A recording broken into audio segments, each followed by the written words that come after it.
It was just after midnight when Maya heard the softest whimper outside her back door. Snow had fallen thick over the past 2 days, turning the world into a quiet, frozen hush. Maya lived at the edge of town, where the streetlights faded and pine trees whispered in the wind. She wasn't expecting visitors, especially not one shivering, starved dog with eyes that looked like they'd seen too much. The dog was small, skinny, and soaked through. Her fur was patchy, her paws raw from the ice.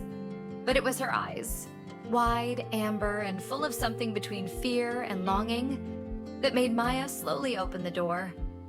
The dog didn't come closer. She just stared. So Maya sat down on the cold floor inside, placed a bowl of warm chicken broth near the threshold, and waited. Minutes passed. The wind howled.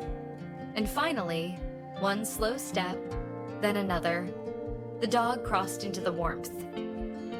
That night, the dog curled up by the fireplace, still trembling, flinching at every creak of the house. Maya draped a blanket over her and whispered, "You're safe now." She named her Willow, but safety, it turned out, was just the beginning. Willow was unlike any dog Maya had ever met. She never barked. She rarely wagged her tail. At mealtime, she would gulp her food so fast she'd get sick, then hide the rest under cushions or in corners like she expected it to disappear. It didn't take long for Maya to learn the signs. Willow had been abandoned, maybe worse. When Maya tried to touch her head, Willow would duck, shaking. Loud noises made her bolt to the bathroom to hide behind the toilet. Once, when Maya dropped a pan, Willow refused to come out for hours. But Maya didn't give up. Day by day, she sat near her, read books out loud, let Willow sniff her hand, but never forced her. She left treats in places that led toward the couch. She made sure Willow knew that, in this house, no one yelled. No one hit. No one left her behind. Weeks passed. One night, as Maya watched the snow fall from the window, she felt something press against her leg. Willow, resting her head gently, trustingly on Maya's knee. Maya didn't move. She didn't breathe. Tears filled her eyes. Spring came. Willow gained weight. Her fur began to shine again, soft and white like early clouds.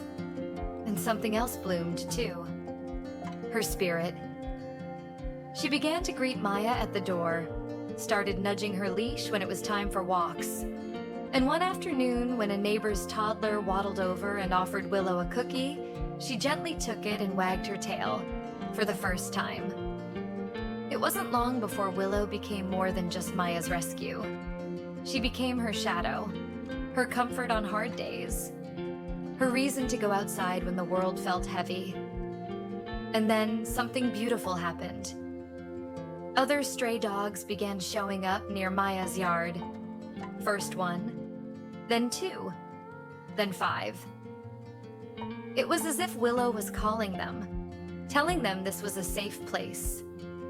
Maya, overwhelmed but moved, began working with local shelters, built kennels in her yard, started a donation drive online. She called it Willow's Light, because that's what the dog had become. A light. For every animal that had been forgotten. For every soul that needed a second chance. Years passed. Willow grew older, slower. Her walks turned into short strolls. Her naps stretched longer. But every new rescue that came through the gate, she'd greet them, sniff them, curl beside them their first night as if to say, "I know what it's like. You're safe now." When Willow passed, it was a peaceful summer morning. Maya lay beside her in the sun-soaked grass, whispering, "Thank you for everything." Willow's ashes were buried beneath a willow tree in the yard, a tree Maya had planted just for her. Today, that tree shades the rescue center that grew from one dog's quiet bravery. And if you visit Willow's Light, You'll see her photo hanging on the wall. A dog once broken, now remembered as the soul who reminded everyone. No life is too small to save, no past too dark to overcome, and no creature is ever truly alone.